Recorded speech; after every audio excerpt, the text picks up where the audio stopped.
Воодушевленные национально-освободительными движениями в Советском Союзе конца 80-х годов, молдавские элиты объединились в политическую организацию «Народный фронт Молдовы», которая организовала многочисленные митинги, предрекающие разрыв МССР с Кремлем.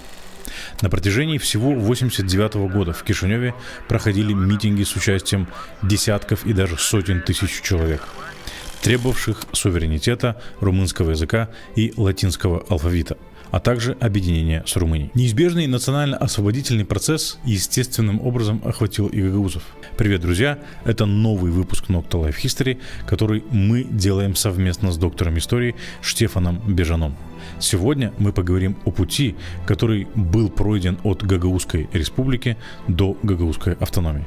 Несмотря на то, что гагаузы составляли всего около 3,5% от общей численности населения республики, среди молодой гагаузской интеллигенции национально-культурное движение было интенсивным. Это объясняется тем, что решение социально-экономических и культурных проблем гагаузов долгое время откладывалось или просто игнорировалось. Пока гагаузы находились в составе СССР, медленно, но неотвратимо проявлялся процесс этнической ассимиляции, имевший разрушительные последствия для этнического самосознания гагаузского народа. Практически исчезли культура и традиции гагаузского народа, превратив их в homo sovieticus, лишенных не только национальной идентичности, но и всей сути своей жизни и культуры. Мария Маруневич писала в газете «Ленинское слово», что проблемы гагаузов игнорируются, прибегая каждый раз к популизму типа «наша многонациональная семья», «равные среди равных», «многонациональный юг» и так далее и тому подобное. Во главе гагаузского национально-освободительного движения находился дискуссионный клуб «Гагаус-Халкы». Будучи изначально культурным движением, «Гагаус-Халкы» впоследствии стал политической организацией. На первых порах движение Гагаус-Халкы сотрудничало с Народным фронтом Молдовы. Гагаузские делегаты участвовали в митингах, проводимых в Кишиневе. Однако по мере развития событий сотрудничество оказалось весьма непрочным. А после принятия закона о функционировании языков 31 августа 1989 года возникла даже конфронтация. Разногласия возникли в результате националистических и даже радикальных действий некоторых членов Народного фронта, которые характеризовались оскорбительными высказываниями в адрес гагаузов. В первый период были предприняты конкретные шаги по возрождению национального языка и культуры гагаузов. Лидер МССР Семен Гроссу поддержал пожелания гагаузов. Он считал, что необходимо уделять больше внимания культурным потребностям гагаузов. Однако он не был согласен с созданием автономии. Гроссу считал, что достаточно обеспечить публикации на гагаузском языке в газетах республики, расширить изучение языка в местных школах и предоставить право проводить собрания. Еще одним непреодолимым спором между двумя организациями стал языковой вопрос. Если Народный фронт категорично выступал за румынский язык как единственный государственный и официальный язык страны, используя для этого лозунг «Лимба румына сингура стопына», то гагаузский народ решительно высказывался за русско-молдавское двуязычие, что было неприемлемо для некоторых лидеров Народного фронта. Фронтисты приняли закон, обязывающий государственных чиновников знать румынский язык. Этот закон заставил гагаузов опасаться изоляции и дискриминации в обществе, где доминируют бессарабские румыны. Все эти реалии породили большие разногласия между молдаванами и гагаузами. С другой стороны, болгары опасались навязывания гагаузского национализма. Даже внутри движения за возрождение Гагаузии существовали разногласия. Одни гагаузские элиты видели свое будущее в отдельной республике, другие в форме автономии в составе МССР. Лидеры Гагаус-Халкы, понимая, что кишиневские руководители не хотели предоставлять гагаузам возможность создать собственную форму политической организации, решили обратиться напрямую в Москву.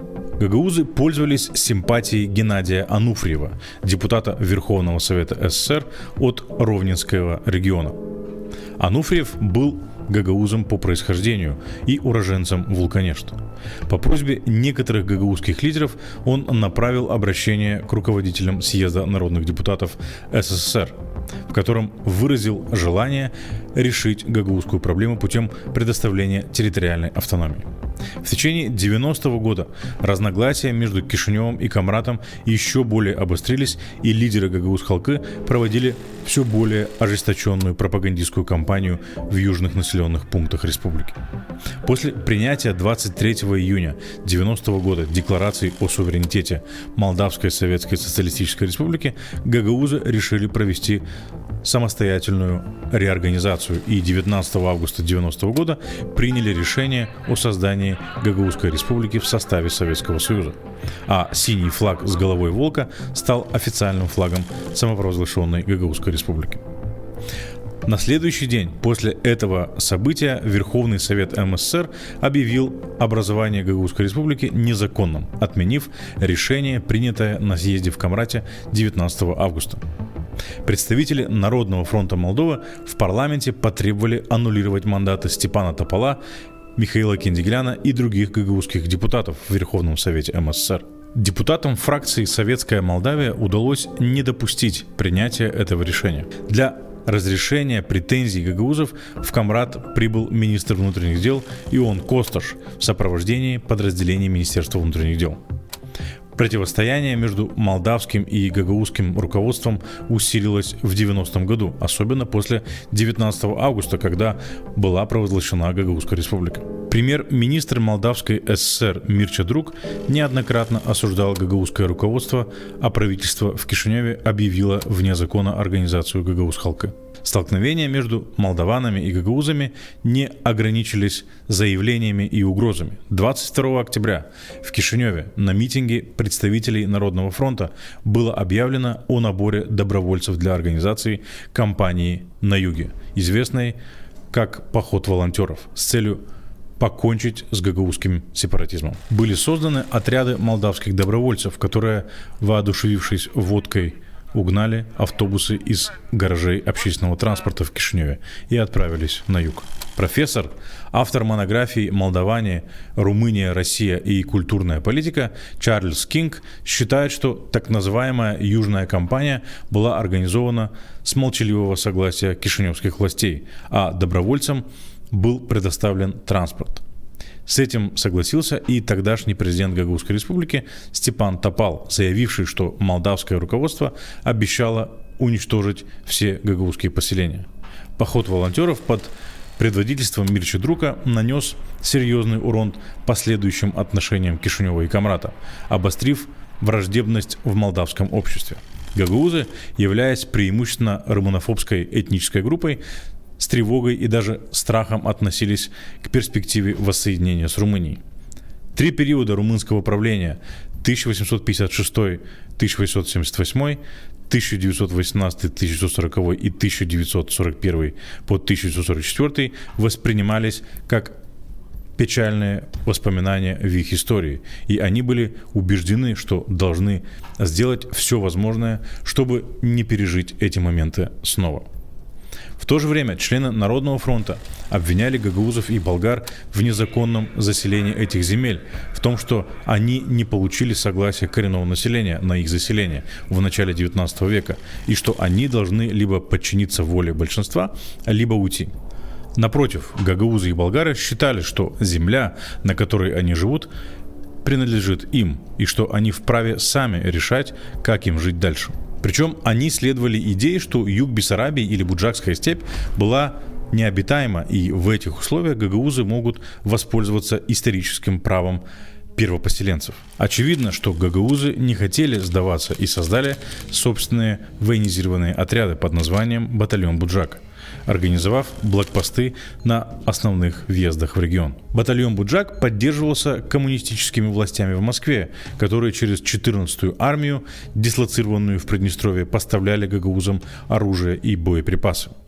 Только вмешательство войск Советского министерства внутренних дел остановило начало боевых действий между молдаванами и гагаузами. Более того, провозглашение Гагаузской республики произошло одновременно с провозглашением Приднестровской Молдавской республики в Тирасполе, что свидетельствует о единстве двух сепаратистских движений.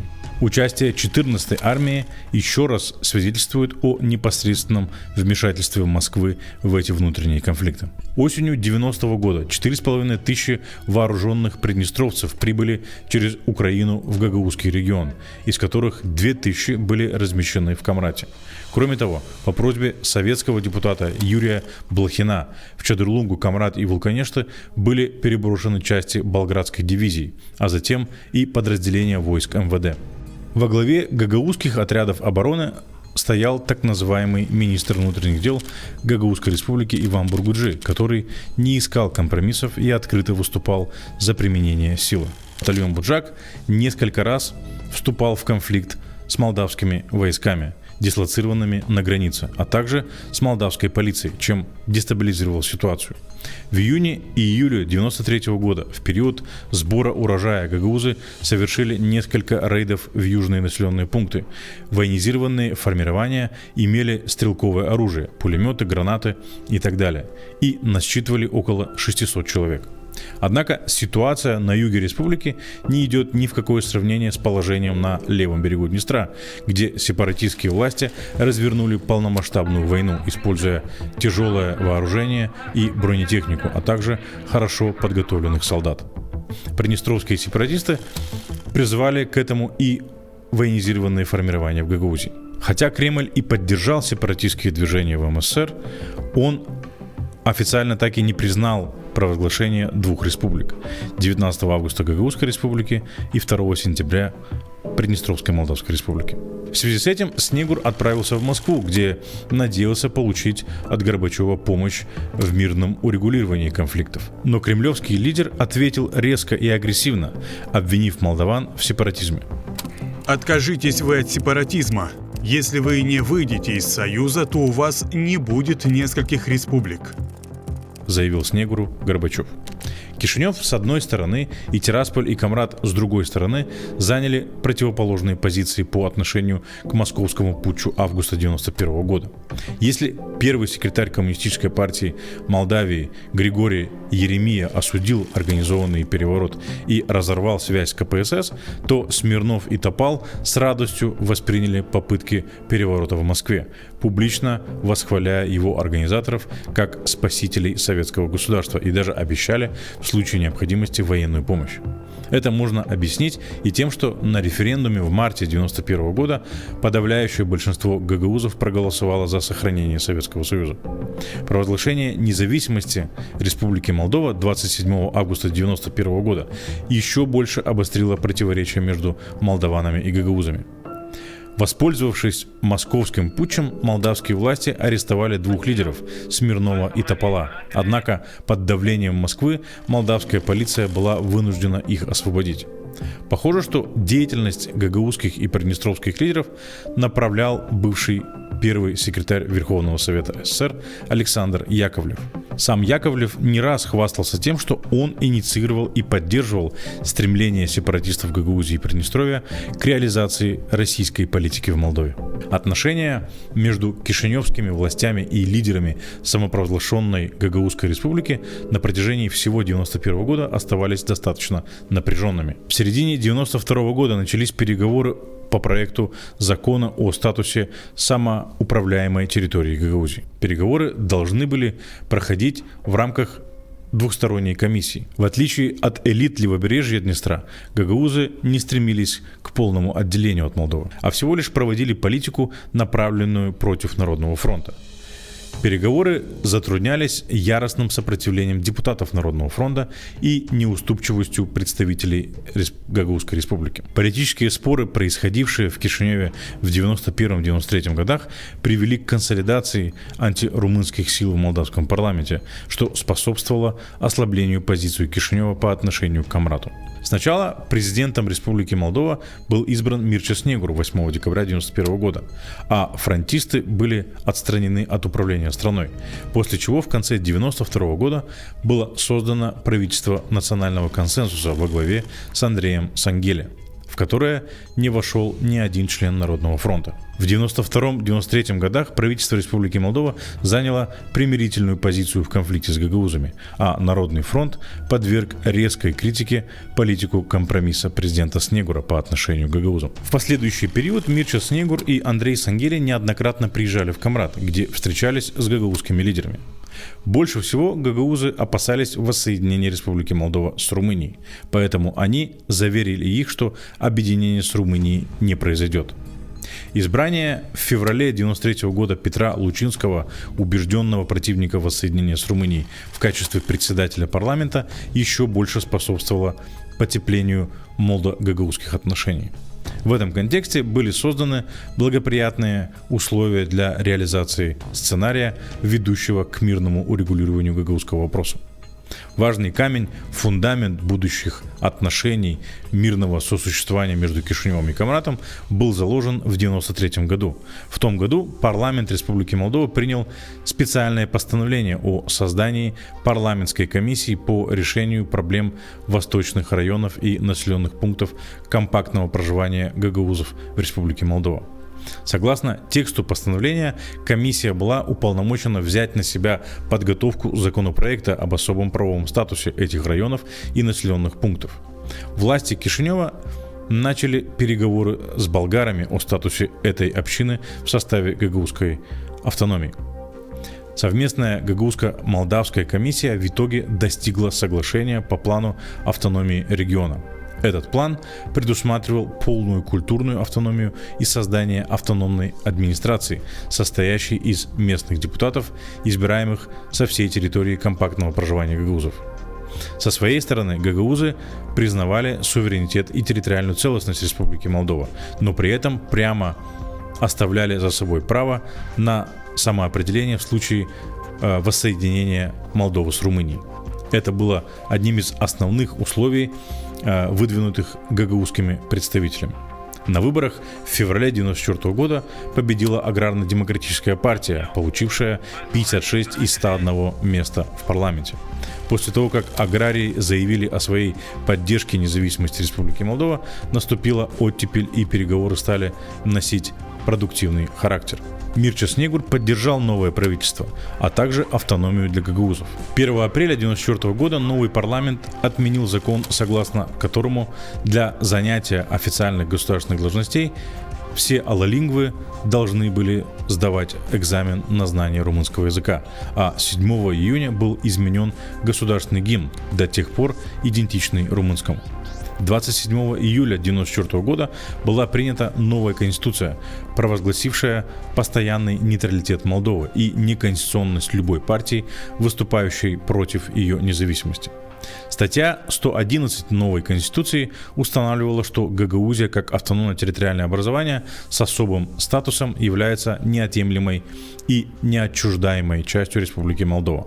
После ряда консультаций с экспертами Совета Европы и многочисленных общественных дебатов 23 декабря 1994 года парламент Республики Молдова утвердил закон об особом правовом статусе Гагаузии и Гагаузии. В статут автономии были внесены две гарантии, предусматривающие, что для внесения любых изменений в закон требуется голосование 3/5 депутатов парламента страны и отмену Конституционным судом Молдовы всех актов, ущемляющих полномочия Гагаузии.